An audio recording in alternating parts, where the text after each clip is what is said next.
Hello friends, मेरा नाम सौरभ जैन है और मेरा यूट्यूब चैनल है टेक क्लास ऑफ एजुकेशन और इस चैनल पे मैं प्रोग्रामिंग ट्यूटोरियल्स प्रोवाइड करता हूँ। फ्रेंड्स, आज का हमारा टॉपिक है म्यूटेबल एंड इम्यूटेबल। ये मैं आपको जावास्क्रिप्ट में भी बताने वाला हूँ। तो पहले हम पाइथन में देखते हैं।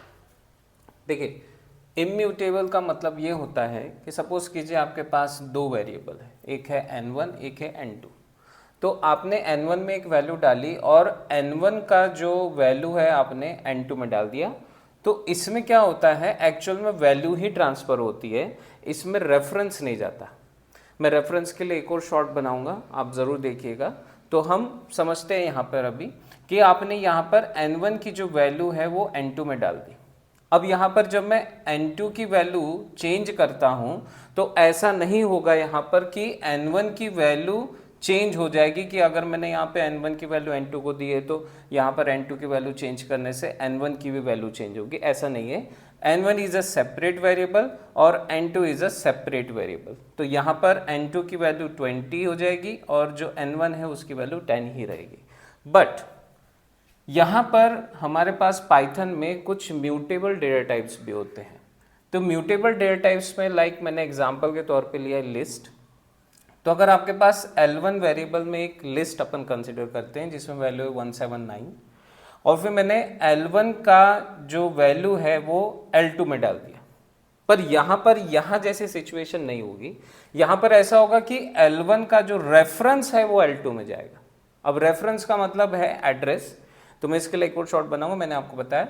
तो जैसे ही आप अब L2 की वैल्यू मतलब L2 की लिस्ट में अगर चेंज करते, जैसे अपन ने अपेंड किया, अपेंड मतलब न्यू एलिमेंट ऐड करना, तो यहाँ पर 179 के बाद में एक 21 वैल्यू जो है वो भी ऐड हो जाएगी। तो यहाँ पर ये L2 में चेंज होने से L1 में भी चेंज हो जाएगा। This is called mutable. तो यहाँ पर रेफरेंस का एक कंसेप्ट होता है, उसके वजह से ऐसा हो रहा है। तो यहाँ पर क्या हुआ, L1 में भी 21 ऐड हो गया L2 में चेंज करने से, और L2 में तो ऑब्वियसली चेंज हुआ है। ठीक है, दिस इज कॉल्ड म्यूटेबल। तो अगर ऐसा हो रहा है कि आपके रेफरेंस मतलब पहले वाले वेरिएबल में चेंज करने से या दूसरे वाले वेरिएबल में चेंज करने से सेम उसके दूसरे वेरिएबल में भी चेंज आपको मिल रहा है, this is called mutable.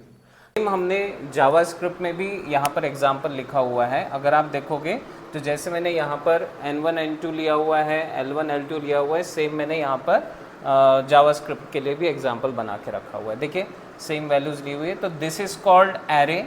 Python में लिस्ट होता है, हमारे पास जावास्क्रिप्ट में एरेज होते हैं। तो सेम यहाँ पर बस मेथड चेंज है, पुश, अदरवाइज सेम चीज़ है। और यहाँ पर आप देखेंगे, यहाँ तो आपको समझ में आ रहा है, जैसे यहाँ पर हम प्रिंट लेते हैं, यहाँ पर हमें जावास्क्रिप्ट में कंसोल में प्रिंट करना होता है। तो सेम ही एग्जाम्पल है और सेम काम करता है म्यूटेबल इम्यूटेबल जावास्क्रिप्ट में भी। मैं और कोई प्रोग्रामिंग के लिए आपको, जैसे जावा है उसके लिए भी मैं आपको म्यूटेबल इम्यूटेबल के बारे में ज़रूर बताऊंगा। पर मेरा नेक्स्ट आप शॉर्ट ज़रूर देखिए रेफरेंस के लिए। Thank you.